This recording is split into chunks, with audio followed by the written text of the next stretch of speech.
좀 다양한 매체에서 활동을 하고 있는 게 전승일입니다. 네. 인종이나 종족을 뜻하는 고대 그리스 제노스하고 그다음 살인을 의미하는 라틴어 사이드가 결합돼서 만들어진 단어입니다. 합성어인데요. 특히 학살, 그러니까 살상행위뿐만이 아니라 생존 기반 자체를 해체하고 안전과 자유나 존엄성을 파괴하는 상당히 포괄적인 개념으로 이렇게 규정을 하기 시작을 했습니다. 이 국제협약으로 채택되면서 처벌 대상의 범주가 어떤 것으로 해야 되는가를 이제 명기를 하게 됩니다. 집단 구성원을 학살하고 살해하는 것, 그리고 집단 구성원에 대해 중대한 육체적, 정신적 위해를 가하는 것 등을 제노사이드 범죄로 적시하고, 제노사이드 범죄를 저지른 자, 직접 저지른 자, 공모한 자, 교사한 자, 미수자, 공범자 등을 처벌 대상으로 규정을 하게 됩니다. 이승만 정부와 미군정은 남한에서 수십만 명의 사람을 학살하는 범죄를 저지르고 있는 그 시기에 제노사이드 협약을 받아들였다는 게 참 역설적이라고 생각을 합니다.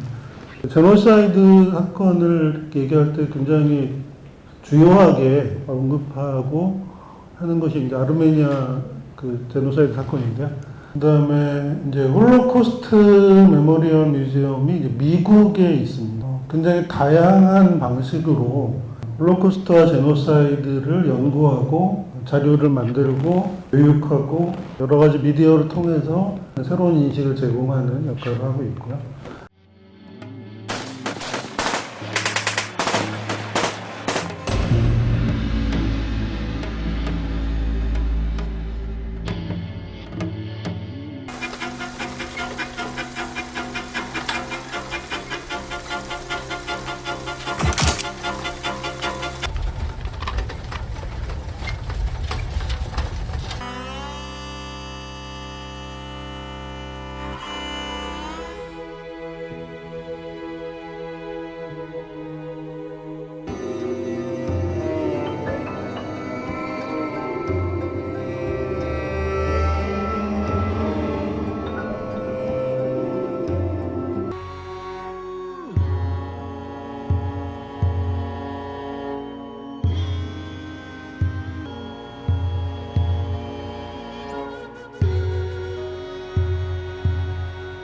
(5.18) 민중항쟁이 갖고 있는 제노사이드로서의 어떤 새로운 연구 혹은 새로운 예술적 기억과 성찰의 시선점이 좀 필요하다는 생각이 들어서 제노사이드에 대한 걸 핵심 키워드로 해서 발제를 이렇게 해봤습니다.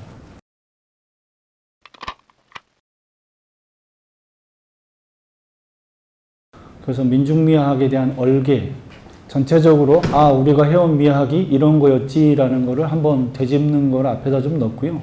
두 번째는 이제 1세대 선배님들이 있고 2세대, 3세대 그들에게 해주고 싶은 이야기를 좀 가져왔어요. 사슴뿔을 쓴 대샤먼이라고 하는 이제 개념 하나가 만들어져요. 이거는 동북아시아에서 만들어진 게 아니라 이미 넘어오기 전에 이게 유럽에서부터 넘어오면서 이 상징의 과정들은 이제 만들어지는데, 창조적 술수를 부리는 큰 샤먼이라는 뜻으로서 미술이라는 개념이 만들어지는 거죠. 모든 길목을 차단한 상태에서 국가가 폭력을 행했기 때문에 그 열흘 동안의 광주는 어떤 상태가 되냐면 아나키한 상태가 되는 거죠. 정부가 없는 상태.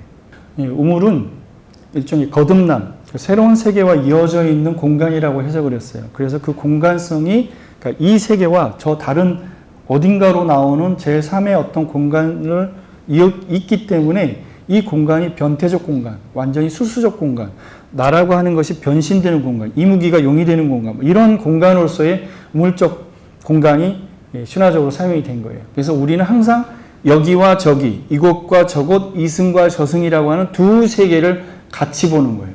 유라시아가 하나로 이어져 있었던 세계관에선 동일한 세계관이었어요. 이걸 이그드라실이라고 해요. 밑에 보면 용이 있죠.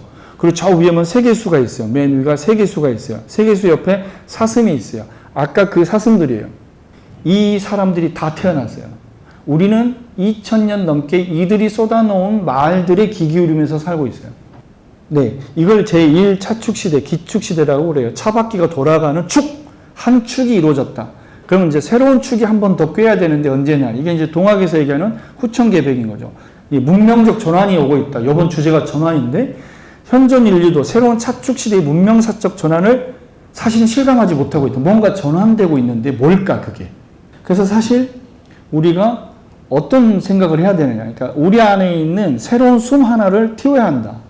하늘님, 하나님, 뭐 한알림이라고 했던 그 하느님 하나를 틔우는 게 굉장히 중요하다는 거예요. 그래서 우리가 이제 어떤 관점을 가져야 되냐. 때로는 우리가 광주에 있지만 광주라고 하는 우주선에 우리는 그 우주선을 타고 있는 거거든요. 그래서 생각적 전환이 좀 필요한 거죠. 제가 그 초구에 그 출렁, 일렁, 꿈틀거리는 민중미술이라고 말을 했는데요. 이것은 굉장히 단순한 것이 아니다라는 것을 바다의 비유를 통해서 이야기를 합니다. 그래서 사건을 출렁거린 파도에 비유를 했고요.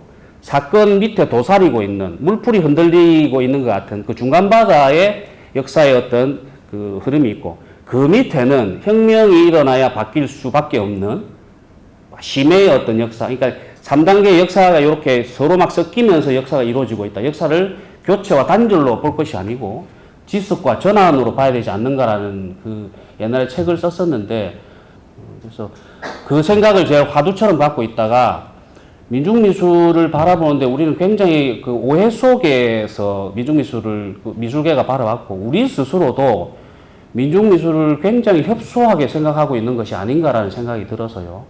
제가 곧 민중미술은 아니지만 제가 민중미술을 알아가는 과정 자체가 굉장히 저한테는 소중한 경험이었고, 지금도 공부를 하고 있고, 다행히 제 스스로는 민중미술의 거점이라고 생각하는 민주공에서 일을 하게 되었고, 그들이란 것은 그림 목숨들이고, 그림 목숨을 만든 사람들이 작가이고, 그 10년 동안을 그것을 하기 위해 제가 이때까지 하고 있었고, 지금 그 과정에 있습니다. 불행하게도 지금 부산은 민미업이 없습니다. 없고, 지금 부산민예총 안에 시각예술위원회가 오랜 세월을 지나서 만들어진 것이 이제 저때 발화가 된 것이죠. 저 잘 모른다. 선배님보다 민중미술에 대해서 잘 모르고 이제 공부가 시작됐긴 했지만, 선배님이 생각하는 그 협의의 민중미술로 나는 민중미술을 보지 않는다. 좀 더 확장된 개념으로서 민중미술을 보고 싶고, 그런 어떤 개념 설정 속에서 민중미술을 나는 바라보고 싶다. 그것이 나는 태도라고 생각한다. 라고 이야기를 했습니다.